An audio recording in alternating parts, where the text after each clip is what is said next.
The following presentation is brought to you by the Realm Network.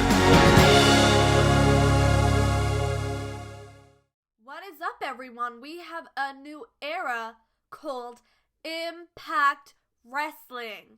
A new era called Impact Wrestling. We're dropping the TNA name. Don't know what difference that's going to make. And if you want to know my thoughts on that, you can go on my channel because I have a video up called TNA versus Impact Wrestling. Not impressed. Don't think it's going to make a difference. I mean, I'm lucky if I can find someone out of 50 people who know TNA or has probably heard of it. But getting somebody to tell me what Impact Wrestling is, nah, not going to happen. So, again, what difference is it going to make? You have so many sections of your company that are still called TNA, like the TNA World Heavyweight Championship. But this show is pretty hyped up because it was the first show of the new era. We had a lot of old faces back with the company, some changes, but we're still in the Impact Zone.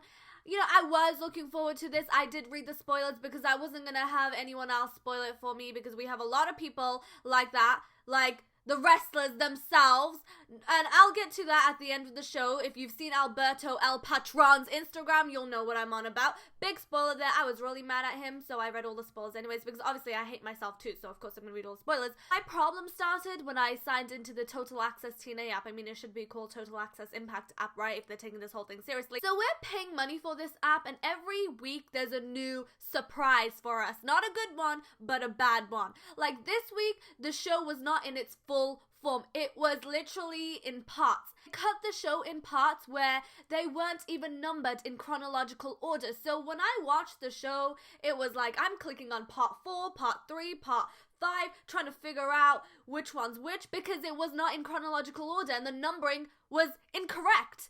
Crazy. Why am I paying? I'm so close to unsubscribing. But when this show started, you saw a full house. It was a full house. We haven't seen that in a while. And it kicked off with a brawl. Davey Richards and Eddie Edwards, yes, continuing with the feud, right with the crowd. That's what I want to see. That's what we all want to see. But it did go on for a while, and then I was kind of a bit bored. Like, remember, this is the part where you hook the audience.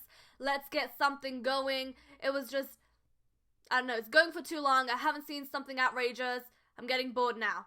Then we go to commentary, Josh Matthews playing the heel. We do need a heel commentator, and everyone hates him, so he's getting that natural heel heat anyways. We see that there's a chair and an extra headset waiting for someone, and the thing is, when you're in the arena, you can't hear the commentary, so the fans don't know what's going on. Then Jeremy Borash comes on, his music hits, and he also has his own graphic there, which is pretty cool. That looked like a 2004 Jeremy Borash pick. Loved it though. And the amount of love he gets, I mean, this guy is so loyal. How many people stick with a company for however long he has stuck with TNA? Through the highs and through the lows. Now that's some loyalty there. I think we all should take a page out of Jeremy Borash's book because you've had so many faces that come and go from TNA. Inconsistent, but this guy has always been there, and that's what I admire about him. This world lacks in loyal people. We all know the whole Jeremy Borash and Josh Matthews Twitter feud, and they're bringing this to live in the Impact Zone. Now, I don't know if this was already planned for them to start something on Twitter, and then they could bring it into the Impact Zone, or if they actually took a real life situation and brought it to the Impact Zone. Either way, brilliant.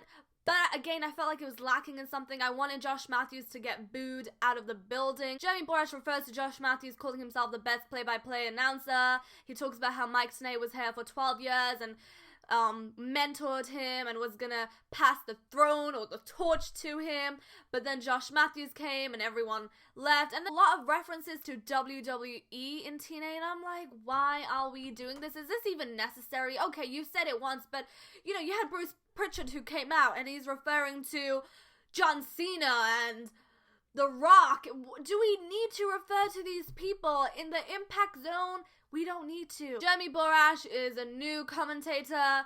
Glad he's on there. And then we also saw Rockstar Spud on the side, and he's doing the ring announcing right now. I mean, getting a guy with a Birmingham accent to do ring announcing, I don't know if that's a good move. Listen, I'm born and raised from Birmingham. I'm very thankful to God. I thank God every day that I don't have the accent. And this is not to offend anybody. I have friends and family who have the accent, but I'm just saying, why would you get Rockstar Spud to be a ring announcer? He doesn't have that voice. Like, get Mackenzie Mitchell, Christy Hemme, somebody else. Like, I was loving what they were doing with Spud and Aaron Rex.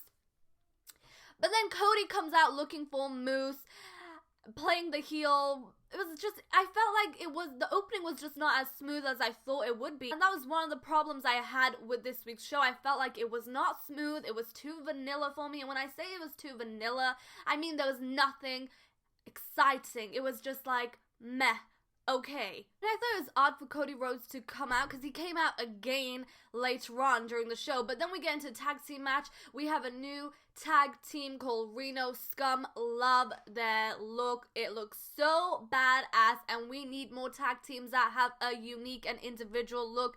They were against Bram and Eddie Kingston representing DCC. James Storm was out on ringside.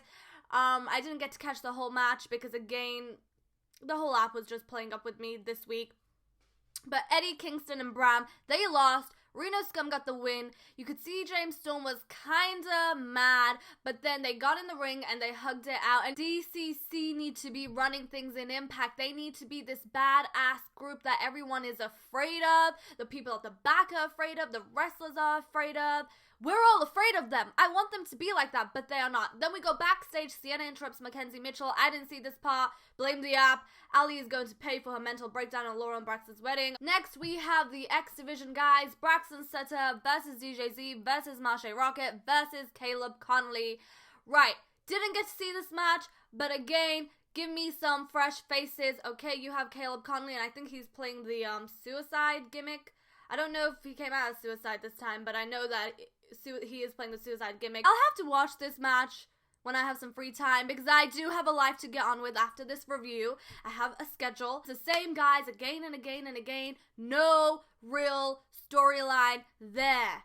Nothing. We have Trevor Lee and Andrew Everett. Okay, we're getting somewhere, but let's do something with the other guys too.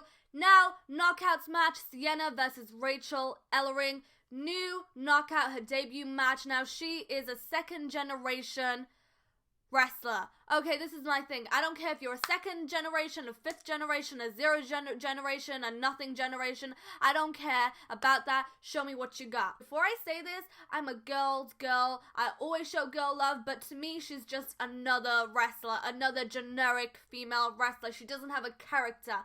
So I wasn't even impressed by the match. The match should have been like an explosion match. Give me some new knockouts with charisma and who have a character. I don't want to see a generic wrestler that I can see in an indie show. I'm sorry. Okay? I'm sorry. We have Bruce Prichard in the ring, talks about how Impact Wrestling has changed and the TNA name is dead. Again, you got absolutely no reaction from the crowd because I don't think as fans we care about TNA being dead. We care about getting TNA to how it used to be. It does the whole WWE name dropping, and again, nobody cares. We're here to see TNA. We're not here to listen about WWE. Why are we referring to WWE? Does WWE refer to TNA? No. Like Dutch Mantel said, that's an alternative universe. One does not speak of that universe when we are live in the zone of the Impact. I should stop being broken Matt Hardy. My man, my boy Lashley comes out. I mean, look, this guy looks so unbothered. I don't care if you get Alberto El Patron to be in his face or EC3. This guy is unbothered. Nothing phases him, and I absolutely love that. Bruce says that there's nobody who can defeat Lashley. I agree. Who are you gonna get? Okay, Alberto El Patron.